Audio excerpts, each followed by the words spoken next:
Welcome to Meet the Author, where you can join in on insightful conversations with best-selling and award-winning indie published authors. Your hosts today are Rob and Joan, who themselves are indie published authors, book publicists, and paranormal investigators with Tampa Bay Spirits, based in Tampa Bay, Florida. Thanks for dropping by. And now, on with the show. Good evening. I'm Rob. And I'm Joan. I'm glad that you're here. As you know, as always, we'd like you to like, share, and comment. We love the comments from our viewers.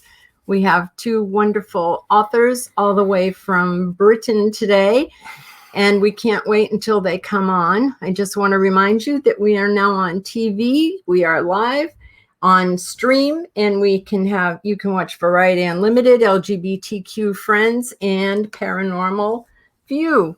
All of those things are things that we're doing. Oh, hello, Paul. Glad to see you again. Paul says, hi, Rob and Joan. Hi, everyone. Another good show, Paul. And this is our last UK Authors Night, by the way.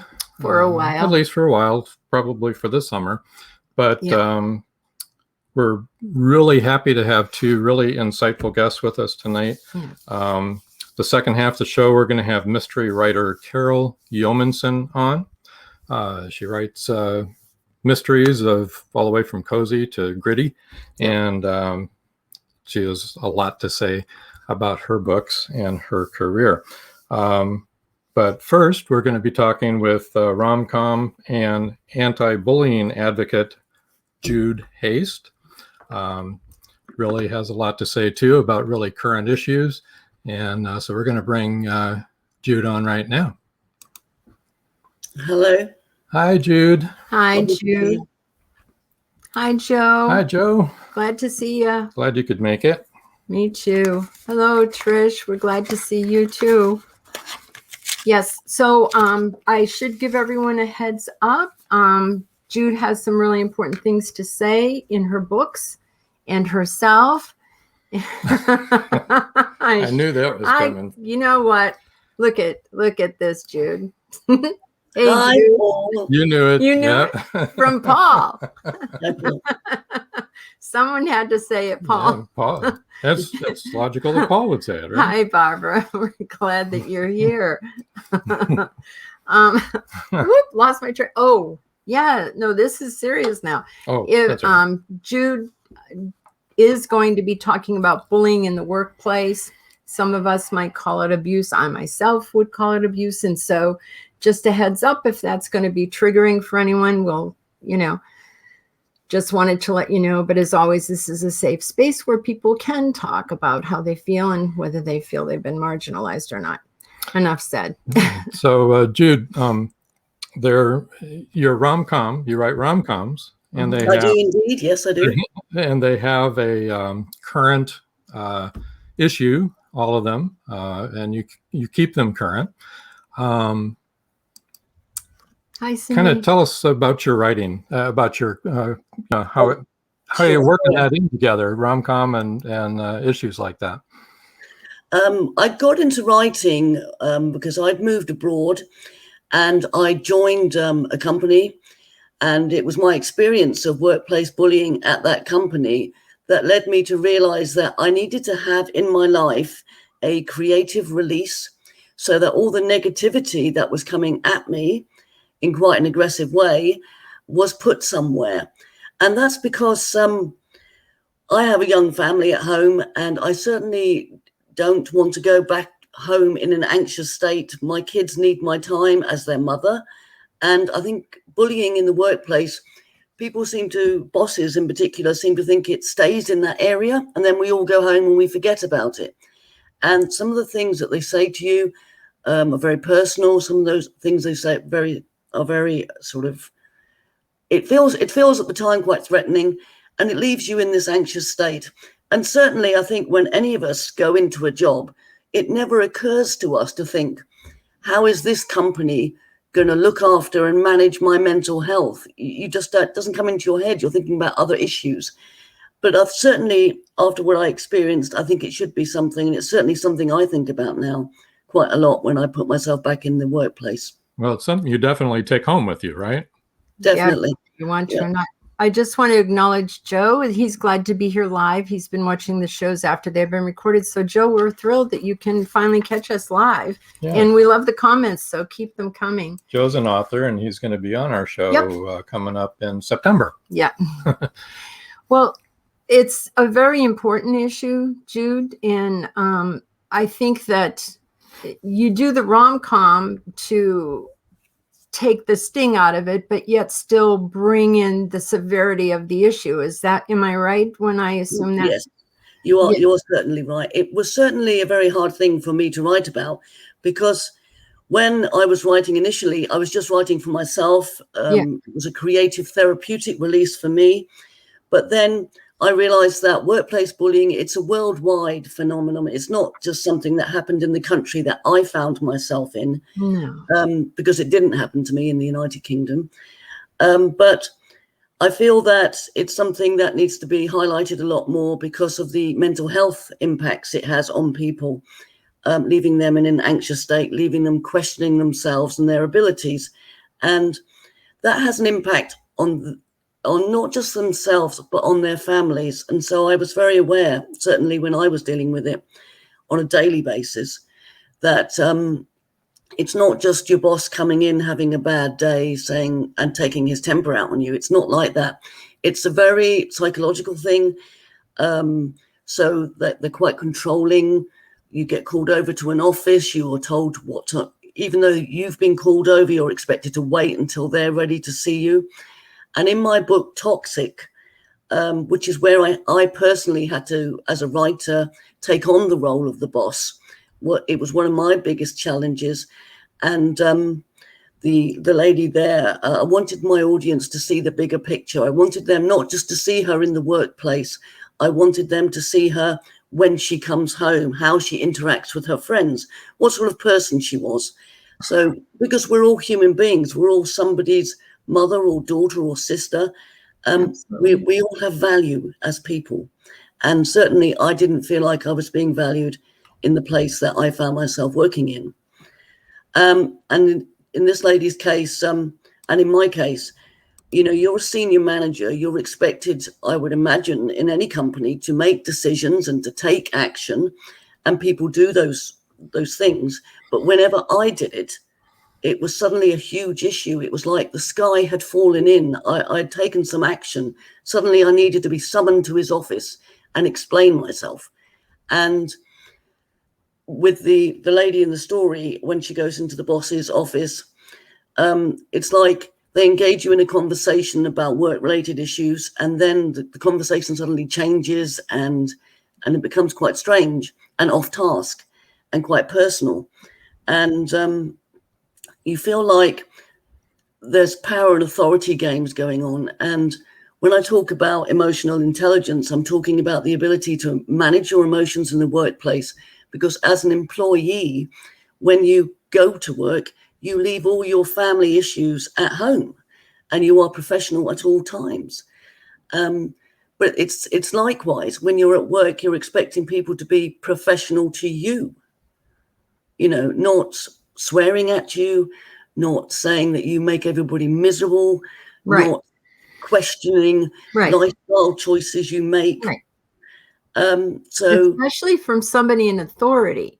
Yeah. And you're dependent on that job. So, that raises to the level of abuse, I think we would say here in the United States. Trish says, I think this is great that you're speaking out about this. Mental health is so important, and a toxic work environment is damaging. And I think that's the point that Jude is making, that it is damaging. And James said, you sure have that right. And yes, you do. You sure do have that right. It's wonderful that you're talking out about it and that you're explaining what emotional intelligence is, and that you want to go in there and you want to be emotionally intelligent, but you expect the respect to be a two-way street, right? Absolutely, because what people value in the workplace, as I came across it, was being clever. And I understand, getting qualifications makes you clever. But emotional intelligence, everybody takes it for granted. We've all got the ability to be emotionally intelligent, but some people do not apply this ability. And some people, unfortunately, will behave in a very unprofessional manners that leaves you feeling quite isolated, but also unsafe. And certainly in my experience, when I reached out for assistance from people who oversaw the work that my boss did, as explained in the novel Toxic, the response from the boss, the people that oversaw his work, they called the Board of Governors, was to give him the letter I wrote. And I found myself back in his office with him and the letter I'd written, which I had written because the code of conduct in that company had said, if you've got a grievance, please write to the Board of Governors. Well, I did that. And then that's how I was treated. I had to go straight back to the person who I was feeling aggrieved about.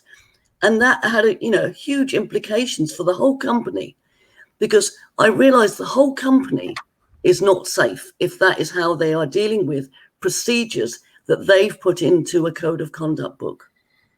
Joe says, my daughter is going through a toxic time in her work environment now.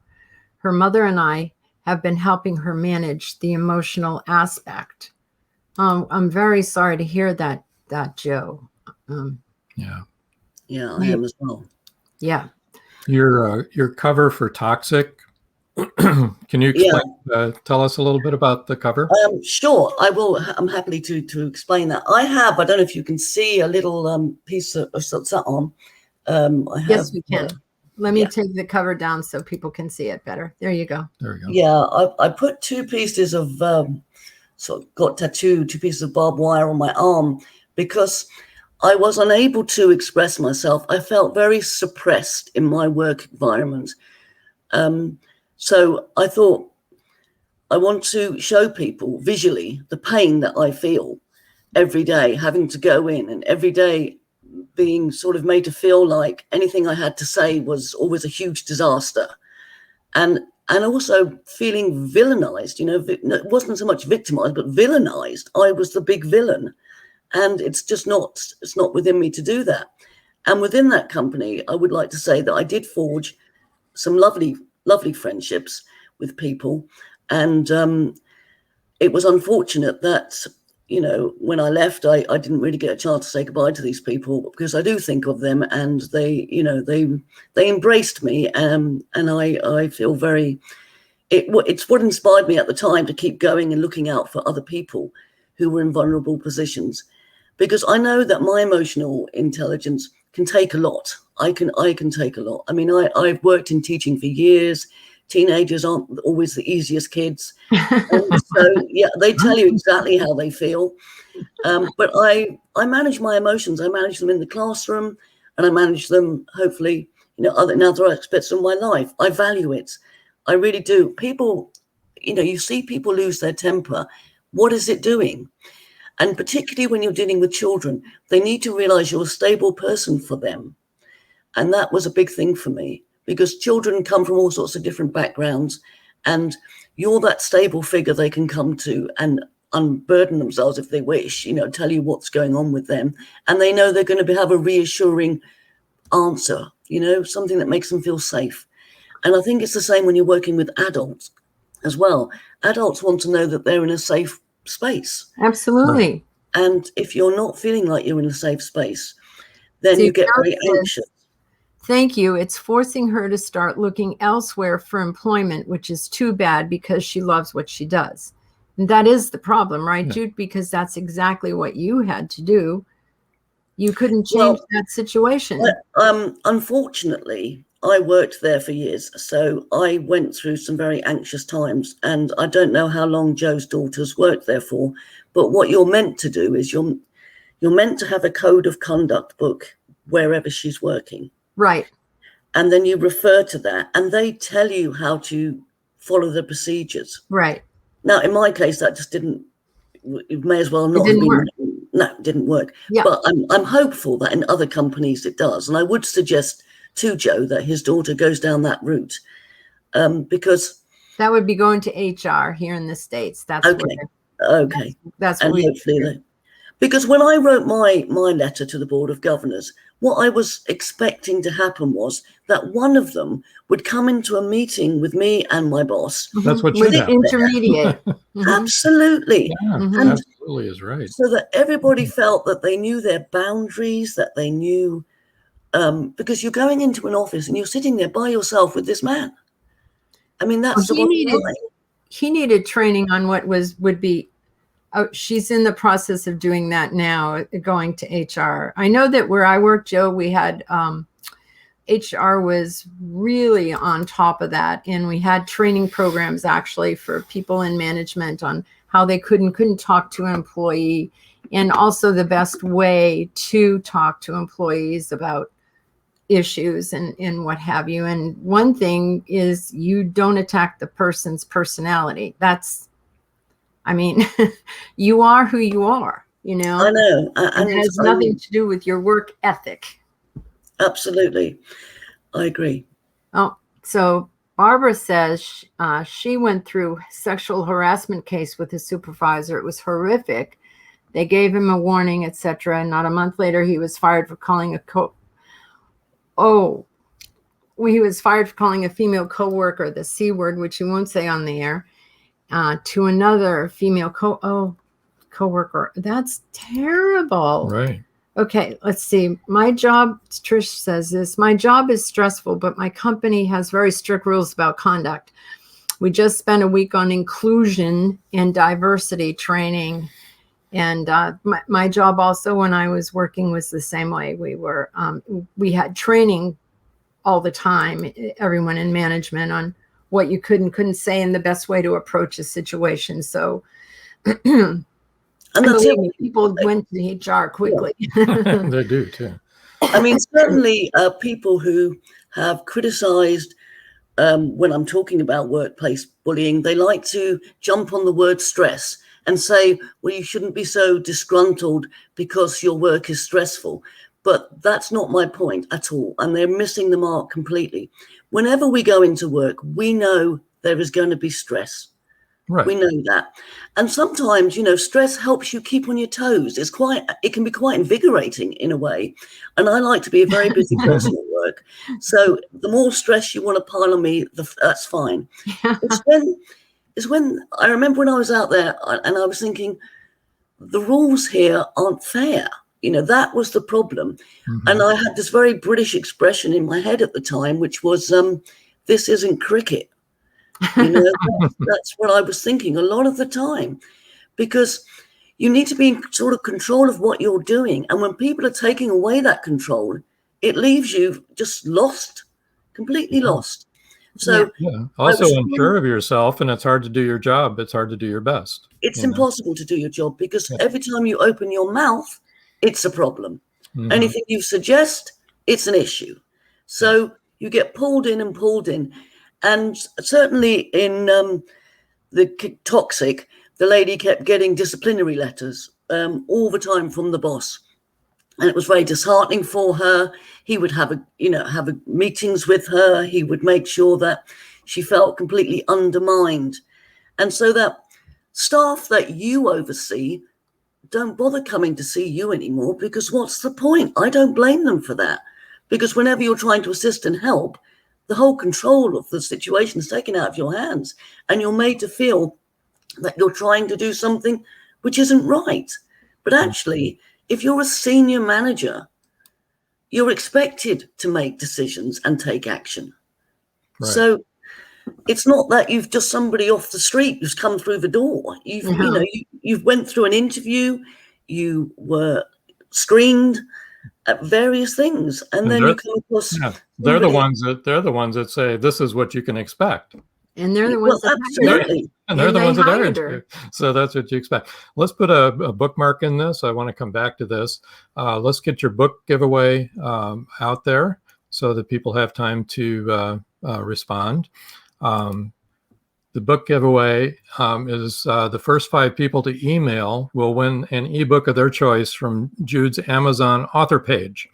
So you'll get a chance to go and pick a book from there. And she's going to talk about a couple more books as well. But we'll leave that up there. And if you want to go back now to... well, just a second. Let me say that Jude's email is judehaste1967@gmail.com, and that's JUDEHASTE1967. So the first 5 to email that will get the book of their choice, and you can find those on Amazon, on her Amazon page. Easy to do. You can find Jude also in LinkedIn. Search Jude Haste and click on the one that says GB. Next to it. Yeah. Next to it. Yeah, there's lots of Jude Haste, the one with GB. Goodreads, you can find her on author/show/1537516.jude_haste. That's a long one. Yeah. But a lot of people go to Goodreads. So That's right. That's a big. And yeah. And then you can find her on Twitter at @JudeHaste_right, which I find her there all the time. And you can look her up very easily. All right. So now everyone that's listening, you can reach her at any of these places. Go ahead. You said you'd bookmark that. Yeah. Go ahead and finish your thought. If we haven't taken it away from you completely. Unless you want to talk about the other couple of books there that. Yeah, I'm happy to. I'm happy to do that. Yeah. You've got Jay Walker. Jay Walker and Welcome to Sochi. Yeah. Yeah. I mean, certainly Jay Walker, any of my books that have on their blurb about the workplace, it will be a connection to workplace bullying. But I don't always write about workplace bullying because I also I find it very intensive. Putting myself in the shoes of a boss who's narcissistic is quite emotionally overwhelming, even though I do it in a comic way. I do it in a comic way because for me, certainly humor and laughter is the best medicine. Jay Walker is quite, I set it in America, in New York. And that's because, as I said before, workplace bullying can happen all around the world. It wasn't specific to the area I was in. And I also set another one, which I'm very proud of as well, in India. And it was very interesting to deal with the Indian culture and the Indian way of looking at romance as well. So in Jay Walker, it's the elements of the power and control. A bully needs people around him that buy into what they're saying. It's not just one person. And certainly in the case of the situation I found myself in, there were other people who would sort of fan his flames, so to speak. And he could put himself up on this pedestal and act in a very traditional way as a boss. When I look back over the years and you hear about bosses who think because they're clever and they're at the top of their tree, that everybody else is beneath them. And certainly in Jay Walker, that was the experience. So I developed this character that I called the sidekick, and she and the boss together were sort of at this team that they felt were above everybody else. And so she's basically told at the start of the story that if she wants to maintain her position at the company, she needs to ship up or shape out. Shape up or ship out, I should say. Yeah, I knew it. Right. That's good. I do that all the time. Me too. Yeah. So in order to shape up, they put her in another part of the company, which is abroad, which is in the States. And she goes there and she meets a whole different mindset of people, even though it's the same company. The boss there, when she eventually meets him, she is full of dread at meeting the boss. But he's a totally much more chilled out character, much more inspiring character, and a much more warm-hearted character as well. Because certainly, with bosses, I've worked for some fabulous bosses over the years, who've really inspired and motivated me when I'm feeling down in the workplace. And it's because they know that it's a team effort at the end of the day, in whatever situation you're in. And certainly when we've had this pandemic with the virus, and we've all been so dependent on the hospitals, it was the cleaners of those hospitals that kept the whole show going for the nurses to do their jobs, for the doctors to do their jobs. So every single member of that hospital team was so valuable as ever, but in this particular case, it was essential. Yeah. And I really admire everybody who obviously help people going through tough times during this pandemic, which we've just come out of. But life sort of throws things at you in general. So you really don't need someone to step in and start mucking around with your mental health. That affects your mindset. That affects how you then go on to interact with other people. So that's why I'm writing the books about it. And as I said, not all of them about it. I remember I got a review for Knockout where they wanted, where's the workplace bullying? And I'm like, I need to emphasize more that it's not all of my books that deal with workplace bullying, because I need a break. Yeah. And then I just did want to put up again the, went to the wrong thing. Wait a minute. We've got a comment here. Oh, Chanel. Hi, Chanel. How are you, Chanel? Chanel said, I hate being a boss, but I'm told I'm good at it. Ugh. I'm scared of hurting others, but I guess my bluntness makes it easier. Yeah, I think it's good to have a good boss, Chanel. And I think, I managed people in my job, and we had name tags where I worked. And I remember one time the 4 girls that were under my care all came in wearing tags that said Jones Minions. Because I was a bossy boss. But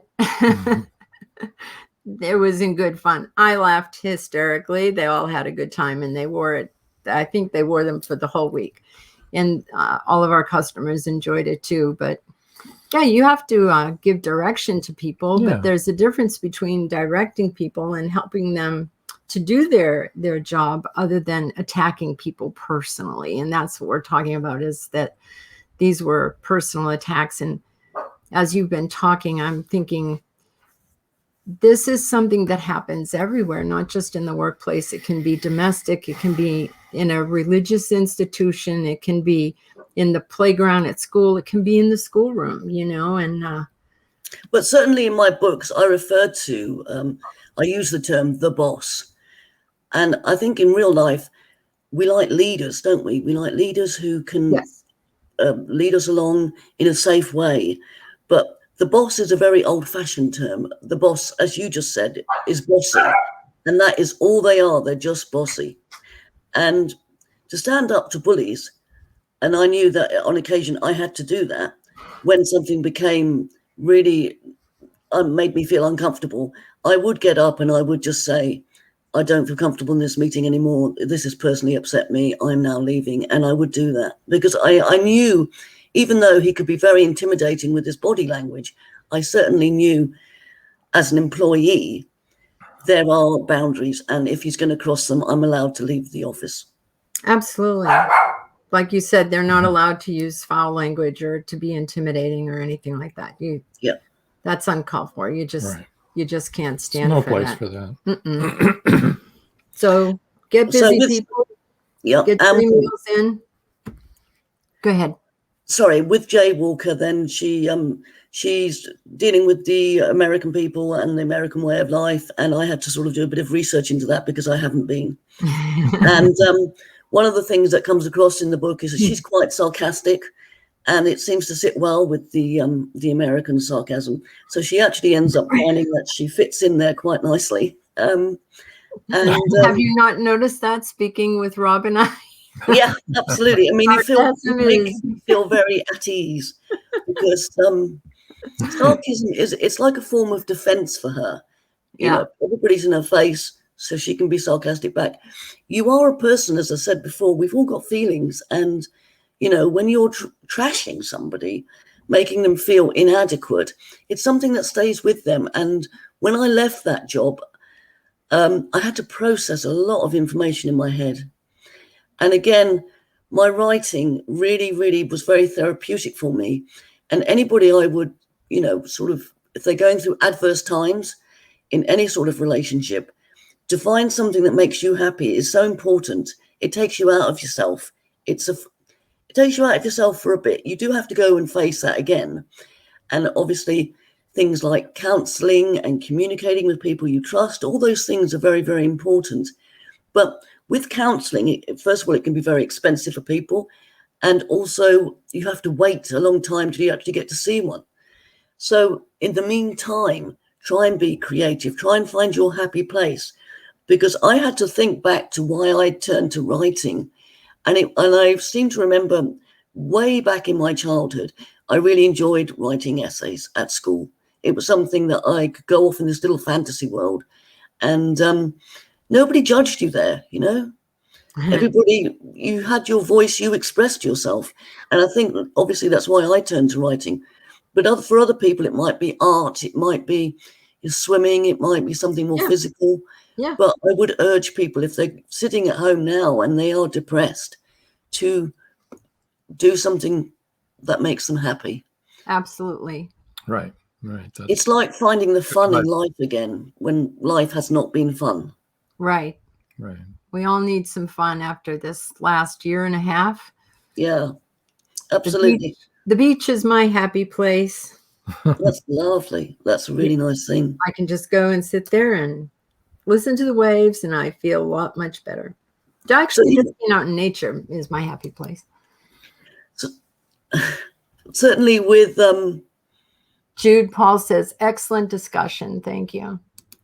People feel victims of things, but then they their mind does move forward, and then they feel like survivors, and then they go on to feel like warriors. But it's a process, and it's a very individual process.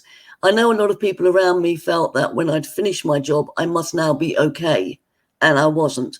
I wasn't okay. I had so much processing to do about myself as a person, about how I dealt with situations. And a lot of that I brought up in Welcome to Soji, because Welcome to Soji, it's a comedy. Primarily, it's a comedy, and there isn't workplace bullying, I don't think, in it. At the very start, there's a small amount. But it's about a woman who loses her job and loses her relationship. And the comedy element, which isn't actually particularly funny, but is that it happened within the same week, nearly on the same day. So she finds herself sort of stranded, and she has to rebuild her life again. And in the process of doing that, she goes on a journey on an aeroplane, and the aeroplane gets lost. And it's sort of like she's got lost in her life, and now the aeroplane was getting lost because the navigation equipment had gone. But Welcome to Soji was a huge turning point for me. I felt I had pitched my comedy and my romance at areas that I felt quite proud of. So I went on to write Return to Soji after that. Oh, Jude, did you see this? Chanel, this is beautiful. Yes. My son says I'm a bossy mom, and he loves your voice, Miss Haste. He's 10 and autistic, so your sound being so pleasant is a high compliment. Yes, it is. So thank you very much. Big hugs to him. Yeah, what's his name so we can say hi to him, Chanel? And good for you being a boss at work and being the mom of an autistic child. That's a lot of work right there. Is. So Jude, I don't know whether it was clear to everybody, but your becoming a writer was produced out of your troubles. Experience and your trouble, correct? Absolutely. That's what drove you into it, and helped be a release for you, correct? I just want to say hi, Jackson. Hi, Jackson. Can you Hello, Jackson. Yeah. Hi so the lady with the nice Hi voice from London. Yeah, all the way from London. Okay, well, we have to take a break. And we've got to get our second guest on here. We've got to bring Carol in. I just want to remind people you can email Jude and go onto Amazon and take a pic of any one of her books, and she'll send you an e-copy. And I wanted to say again, you've got to read the covers, because we've talked about the serious stuff, but when you read the covers, you're going to see that these are really very funny books and funny stories and told in a very funny way. Right. And Jude's not going anywhere. She'll be on the screen here and join us toward the end of the show as well. So hang in there, folks. We're going to take a couple minute break, and we'll be right back. Be right back. Oh, yeah. Life just got sweeter now that WLFE DB has merchandise. Show your support by purchasing your t-shirts for WLFE, Paratalk Radio, Inside the Drag Closet, and more. But it doesn't stop there. T-shirts, coffee mugs, tanks, buttons, cloth bags, and more. go to WLFE-DB.com. On the top bar, click on the merchandise tab and bam, there you go. You got merch. Support the shows. WLFE-DB.com. At Indie Book Source, you can shop by genre or by author, and you will be buying direct from the author's main purchase link. We offer hundreds of titles in formats that include ebooks, paperback, hardbound, and audiobook. Support an indie author.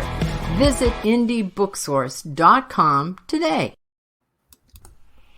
In a world where advancing technology is outpacing crime solving, the O'Rourke team continues their relentless pursuit of justice.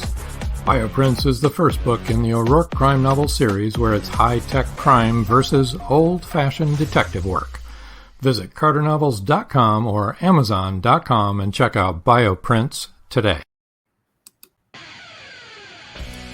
WLFE Digital Broadcast Network presents Variety Unlimited Television.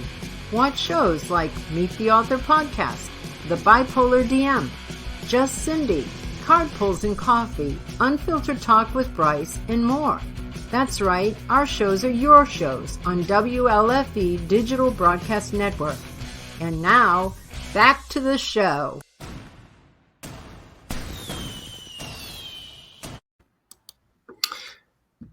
Hello, Carol.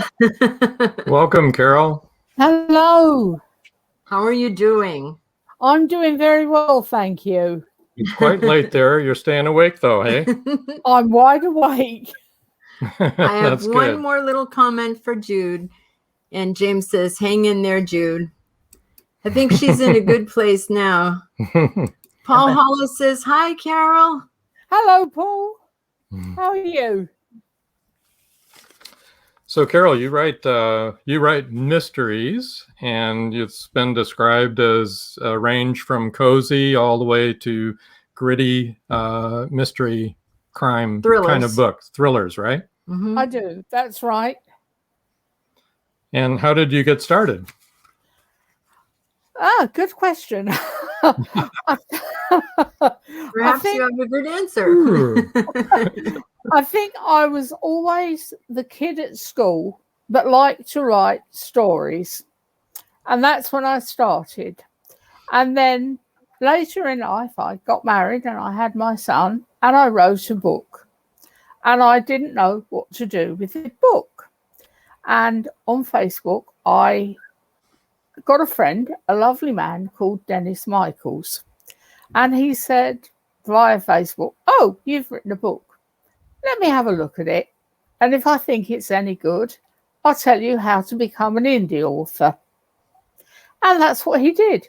He said, I'll show you how to self-publish.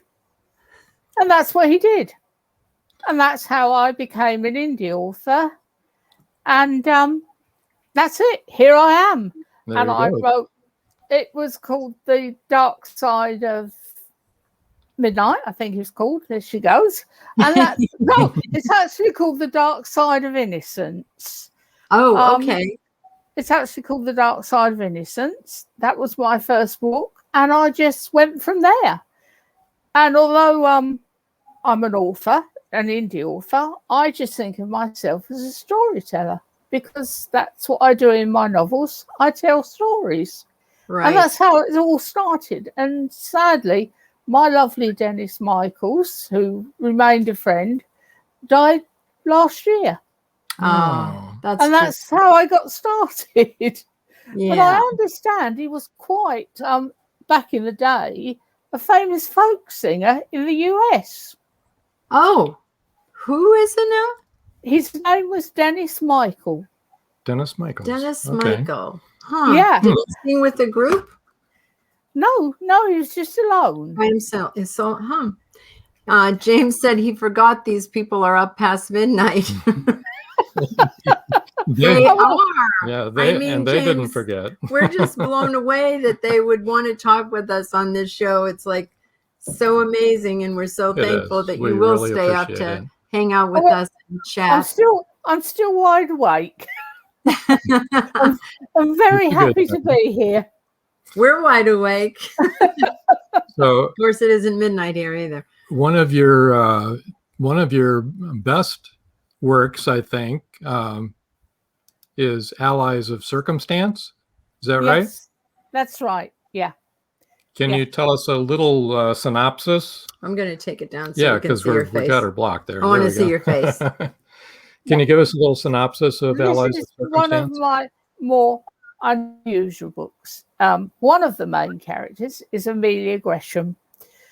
She, depending on which way you look at it, is or was a nurse, or she became a nurse in World War One, because she lost the love of her life when he was fighting in World War One.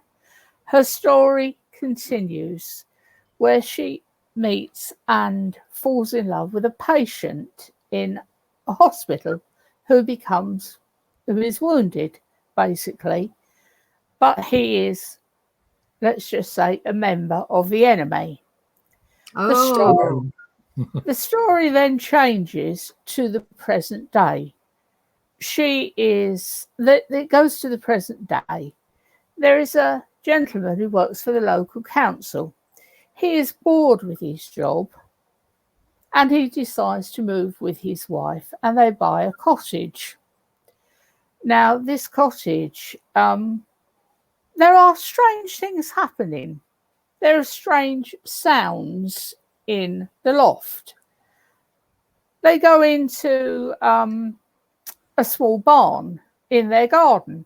They find a portrait. Then, somehow, the portrait isn't there. This kind of thing. And gradually, as you read the book, because I don't want to spoil it for people. No, don't give it all away. let's not give it all away. I don't know if you saw that Robert just piped up and said, at least in Australia, the show begins at 9 a.m. Robert's down Good under. morning. Good morning, Robert. Good morning, Robert.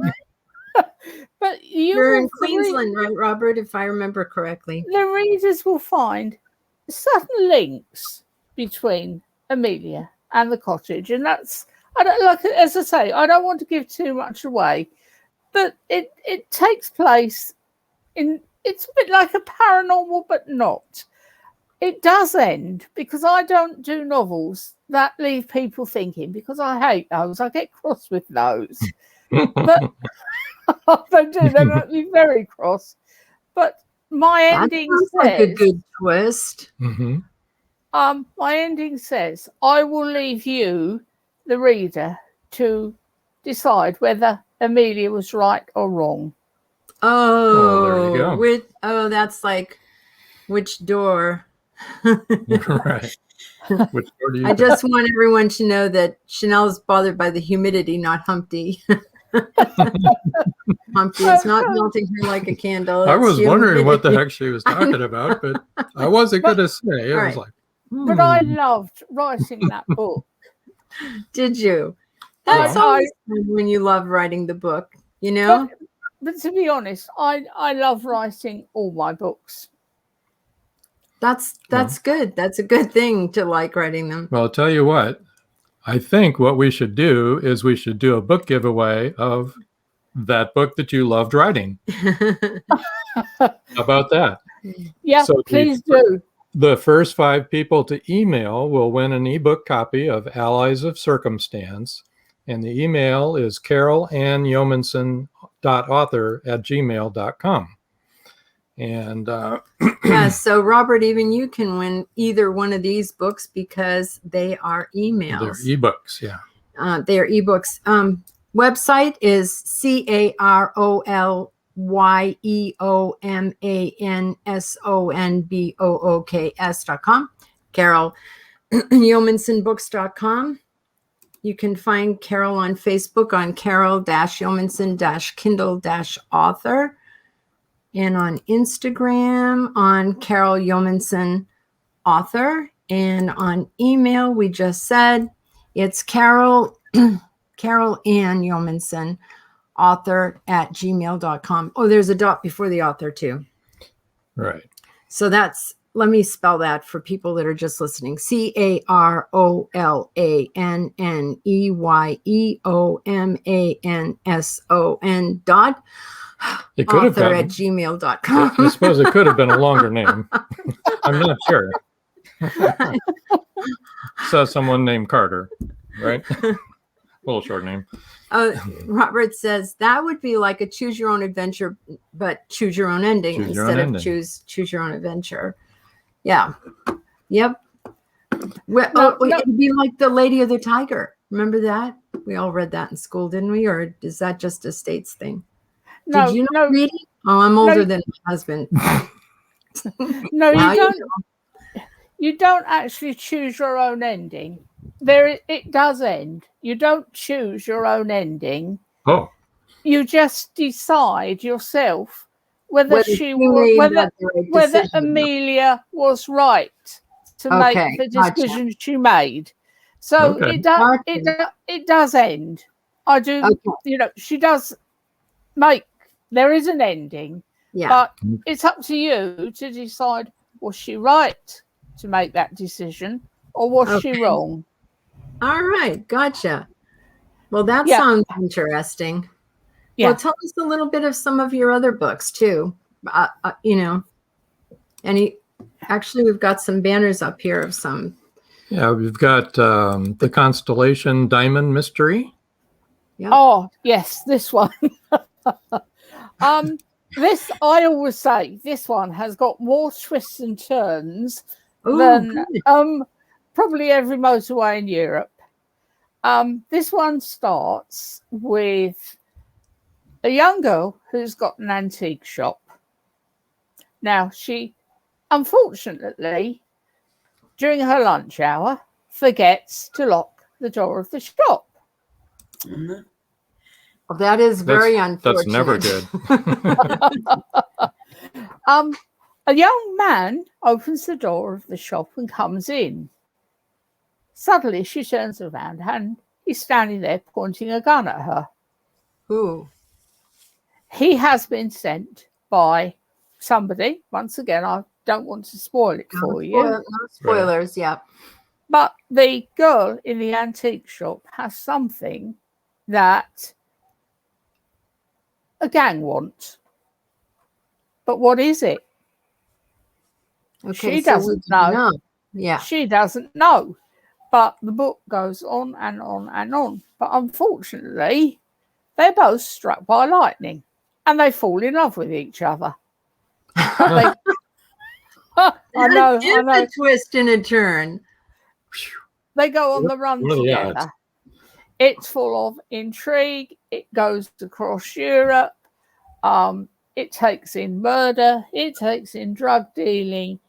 It takes in rather nasty things, like one gentleman ends up in a pigsty being eaten by hogs. Oh my goodness. It sounds like Midsummer to me. I don't know. I don't do what I would call nice, easy, that kind of thing, unless I'm doing a cozy mystery. And you know, cozy mysteries, you must do. You have to play by the rules. Yeah. Oh, it's very difficult for me, you know. So Robert says, so you could say they fell in love in a flash. And Robert, I'm shocked you would say that. No, actually, they fell in love while she was allowing him to take a bath in her house. And she gave him a drink while he was in the bath. Actually. Ouch. But anyway, they run and they run across Europe. Obviously, what they want, because you can tell from the title that what they want, or this criminal gang want, is a diamond. A diamond, right? Yeah. But the problem is, the big turn comes at the end. Okay, don't give that away. No, I'm not. And also, this one, how do you mend a broken doll? Okay, another twist and turn. Okay. Oh, good. That is a mystery. It's not about really fixing a doll, is it? Who's the doll, Rob? Oh, that's a mystery. Okay. All right, I will give you the first few lines. Okay. Amy is married to a US naval officer. She thinks she's happily married until one morning he goes out for his normal early morning swim. But he is found dead floating in a swimming pool. Oh. Dun, dun, dun. Then she finds out that her husband, Ricky, isn't quite the man she thought he was. Excellent. Excellent mystery story. And then the US Navy find out that he wasn't quite the man they thought he was. Not quite the naval officer they thought he was. No. And it brings in the Russians, the Israelis, the Chinese. Once again, but where the doll comes in, is that Amy actually runs a doll shop. Aha. If you see what I mean. She actually lives in Windsor, which is renowned for things like dolls, because of Windsor Castle and the Royals. She runs a doll shop. Interesting. So once again, she has to run because Ricky has planted something on her that another government wants. You were talking about your previous book about the fellow being eaten up by hogs. I just wonder, this is funny because we wrote a book called Flash Zombies, and it's not about zombies, it's about a flash mob. But anyway, there's one scene in there that we wrote together that takes place in like a storage unit where here in the States, I don't know if you have this in Britain, but they have these buildings where you can rent a certain amount of space and you can store things. It's got like a garage door in the front of it, and you drive down in between the. Yeah. Okay. So this was in an air-conditioned one, right? And we had two of them when we were living in Miami, and and that's where we were living when we wrote the book. And we had a scene in there that scared me so much that I wrote it, that every time I went to our storage unit, I was terrified. Looking over her shoulder. I couldn't go alone anymore. I always had to have someone come, and I wrote it. Has that ever happened to you where you've scared yourself or whatever? Definitely, without a doubt. Yeah. But we are thinking of these things. Somebody else can think of them, right? Well, I think if you're going to write a thriller, then write it. Right. Give your readers what they want. Yeah. Write for your readers, not for you. Yeah. Yeah, right. If it's you a thrill, it'll give them a thrill, right? If it scares you, it'll scare them. Yeah. I mean, if you're going to kill somebody off, do it. You can't say you can't say to somebody, "Excuse me, would you be so good as to let me stab you?" Well, you could, but it's probably not a good idea. Yeah. Do it. Not recommended. Do it harsh. Be so kind to stand in front of my gun while I shoot you. Carol, you got something else coming up before the end of the year, you think? Definitely. We won't say what. We won't say what. But you got something to watch for, right? Right. I've got one historical novel on the drawing board. No, it's coming out in the fall, I believe, right? August. Yeah. Oh, okay, that one. Yeah. Okay. Yeah. Which is set in the time of Mary Queen of Scots. Awesome. And then there will be another thriller, which is set within the Royal Navy and will be espionage. And that will take in I hope, if I can get it together, the Israelis, that kind of thing. But it's a work in progress at the moment. I'm not exactly sure where it's going to take me. Yeah, there might be some more twists and turns, but those of readers that that follow Carol, you've got something to look forward to. For sure. Jude, we forgot to ask Jude. We did, but we still have time to do that. Do you have anything coming up, Jude? Well, certainly I started Death at a Pace, which is set during lockdown, and it's about a detective, and it's like his story of his life during that time. And I'm sort of, I've got notes on continuing other series of that particular detective. So that one's out right now, right? Right. Yeah, it's only just come out though. So only just come out. I think it was featured on Facebook today. Caleb Pirtle did it. and Linda. That's very kind. Thank you featured very much. It's on their website. Yeah. Wow. Thank you very much. Yeah. So. Carol and Jude, do you have any questions you'd like to ask each other after you've listened to each other speak? Well, one thing I'd like to say to Jude, Okay. I really admire your stance against bullying in the workplace. You're fantastic. And good luck. Keep it up. Yeah. Thank you very much. Absolutely. That's the truth. I think we all do admire that, and it needs to be talked about. And it's, It does. I think it's hard to talk about, difficult to talk about, and, for all kinds of different reasons. But it does need to be talked about. We've got a few more minutes, so if anybody in the audience has any more questions, now's the time to shoot them up on the screen. Right. So if you've got any more questions for either Jude or Carol? Yes. Either one. Let's see here. Oh, you can also find Carol's books on indiebooksource.com. We forgot to mention that. And let's see. Do you have anything you'd like to add? Oh, I can always talk. You can always talk. Well, that's true. I can always say things. As all of you know that know me, I'm pretty much talk all the time. No, I don't have anything else to add, actually. Okay. Nope.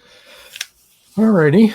I'm looking forward to, oh, wait a minute. Joe Congle said, not a question, but great show, everyone. Jude and Carol are fantastic. Yes, they are. Remember, Joe's going to be a guest on our show. Right. Coming so stay up. tuned Stay tuned through September. He'll be there early September. Yes. Jude, I'm going to put you on the spot. Maybe like a 1 or 2 sentence piece of advice for the readers, for the audience. Well, for the audience that are dealing with bullying, certainly communicate. Don't let it ever become some sort of dirty, dark secret in your life, because it will affect your mindset. It will affect how you interact with other people away from work. And certainly you want to feel well balanced. You're a worthy person, and you'll never understand, I don't think, when you get in the mindset of somebody who's a bully. Their issues aren't really about you. It's more they're not competent at something, and they take it out on you.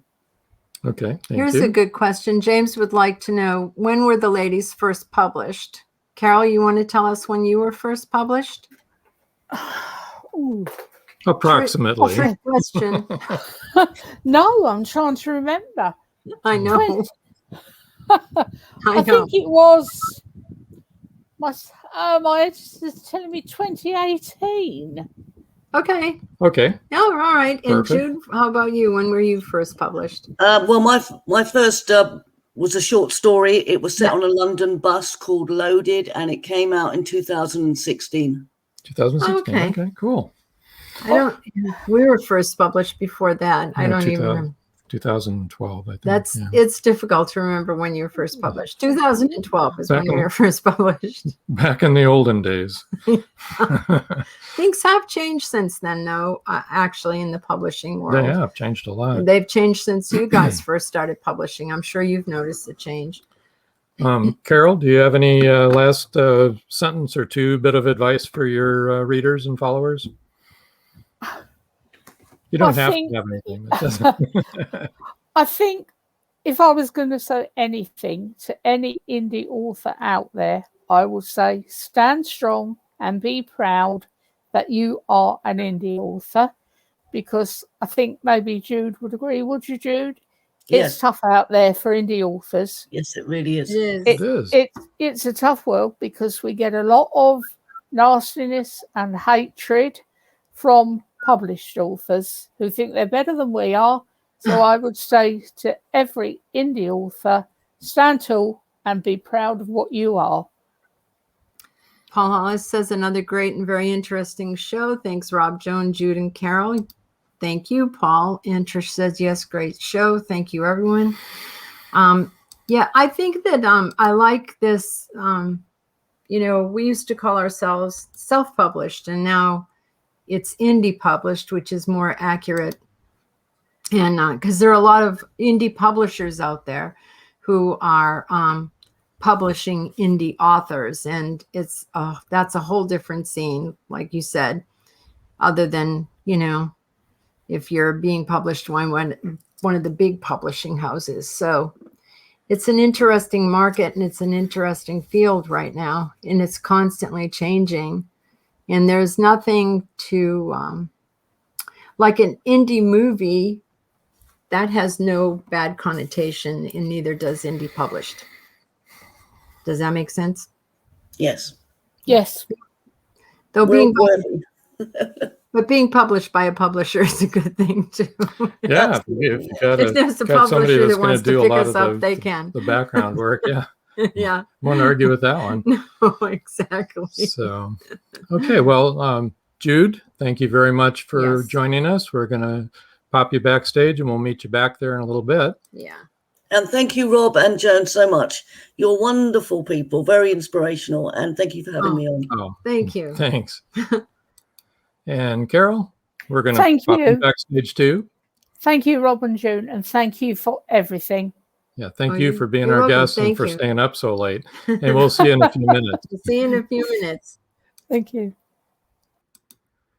Okay. Okay, that wraps that up. Yeah. Now, if you can hang in with us, audience, for a minute, we'd like to tell you about who's coming on next week. Next week, it's going to be a really good show. It is. We have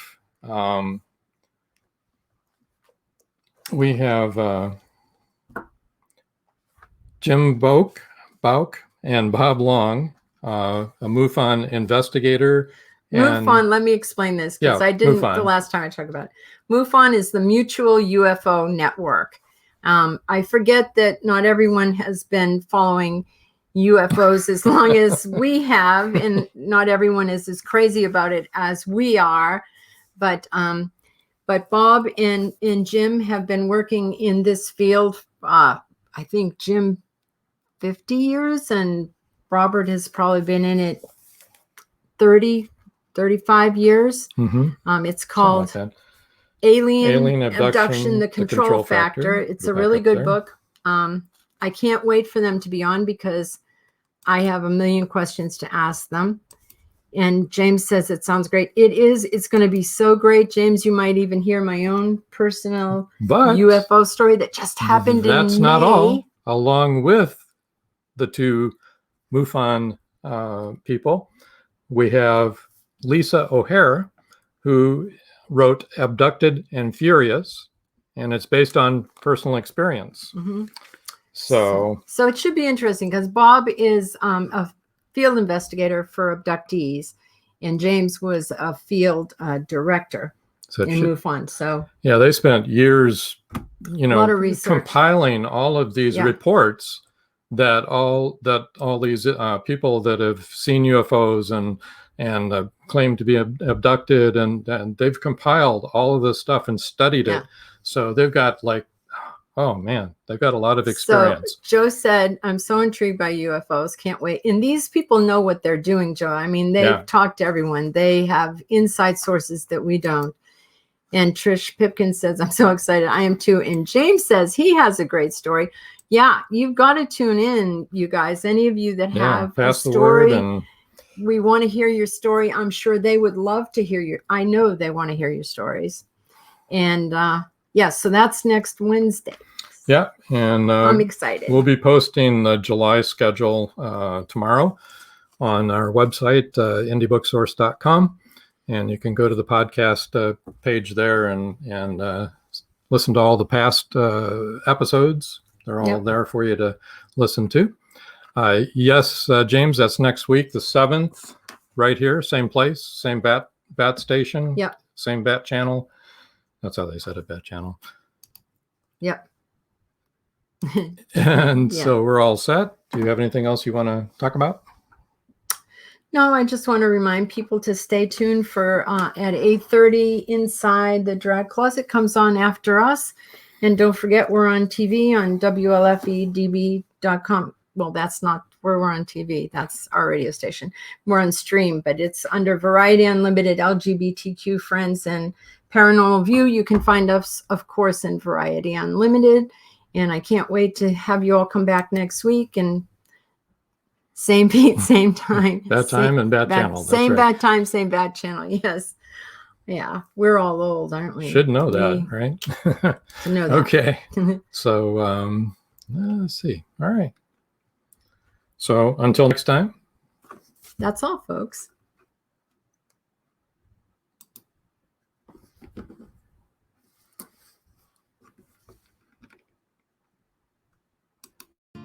Thank you for joining us here on Meet the Author. Make sure you stay up to date with our show by clicking like, follow, and share. And you can find us on Spotify, iTunes, and more. See you next time on WLFE-DB.com.